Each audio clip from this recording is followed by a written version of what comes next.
वसईत अर्नाळा गावामध्ये एका पिसाळलेल्या कुत्र्याने हैदोस घातलाय। या पिसाळलेल्या कुत्र्याने एकाच दिवशी तब्बल 28 जणांना चावा घेतला असून 20 ते 25 कुत्र्यांना देखील चावलेला आहे।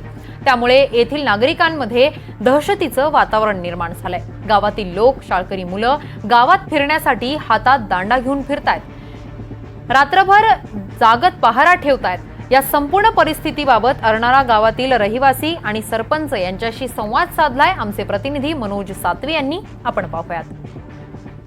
कुत्र्याने हैदोस घातलेला आहे आणि या भटक्या पिसाळलेल्या कुत्र्याने एकाच दिवशी 28 जणांना चावा घेतल्यामुळे नागरिकांमध्ये अतिशय दहशतीचं वातावरण आहे। माझ्या सोबत या गावातील महिला आणि सरपंच देखील आहेत। नेमके काय या कुत्र्याने हैदोस घातलाय आपण पाहू शकता। हा छोटा काकी काय सांगणार? चावला ते रात्री चावला 7 वाजता। 7 वाजता? 7 वाजता चावला। अच्छा, गलीत दुकानावर गेलेला मुलगा तो आला आणि लगेच चावला त्याला। ओके, दुकानावर गेलेला का? दुकानावर गेलेला ती गलीत आला कालोख पडला ते चावला त्याला। अच्छा, काय झालं? स्कूल गया था 10:30 बजे। हे दाखव तुझं। हाँ, तो स्कूल अच्छा, बाहर आता था तो स्कूल जा रहा था तो ओके।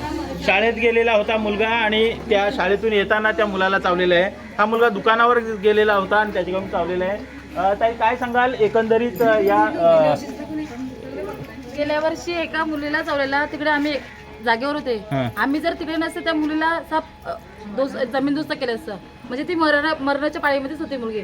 आता कुणाला चावलाय? आता 28 जणांना चावलाय आणि एका मुलाला चावलाय। तो आता पोलिसाच्या म्हणजे त्याला 8 दिवसाला द्यायचे पोलिसाचे वरती आहे। त्याला तो म्हणजे अभ्यास करूनच येत होता, तेव्हा त्याला मागून एवढा चावलाय की 28 जणांपेक्षा जास्त त्याच मुलाला चावलाय।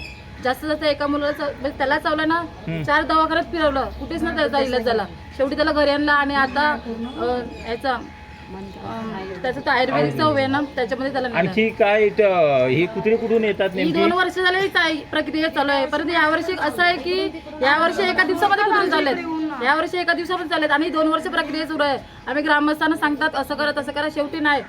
ज्या मुलीला गेल्या वर्षी चावलेलं ना, आम्ही घरोघरी जाऊन पैसे काढले सगळ्यांकडनं। मी स्वतः जाणार होती, स्वतः ते औषध करणार होते आणि कुत्र्यांना टाकणार होतं, कारण की आमचा धंदा जो आहे ना, आम्ही समुद्रावर गेल्याशिवाय आम्हाला काहीच होणार। आम्ही समुद्रावर गेल्याशिवाय आमचं पोटच नाही भरणार। नक्की समुद्रावर गेल्याशिवाय पोट नाही भरत, मात्र समुद्रावर गेलं तर कुत्रा चावतो आणि त्यामुळं अतिशय भीतीचे वातावरण। रात्रीच आणून ठेवतात कुत्रे, रात्री सोडतात हे कुत्रे सगळे येरायले कुत्रे तिकडे कुठून आणतात सोडतात इकडे। मग पोलीस लोकांनी तुम्ही ऑब्जेक्शन घ्यायला पाहिजे ना।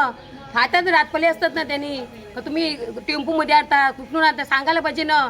याच्यामध्ये काय आहे बाबा, काय आहे याच्यामध्ये बघून शोधायला पाहिजे का नाही? तुम्ही किती वेळा कंप्लेंट दिली, आम्ही किती वेळा कंप्लेंट, पण आमची कोण कंप्लेंट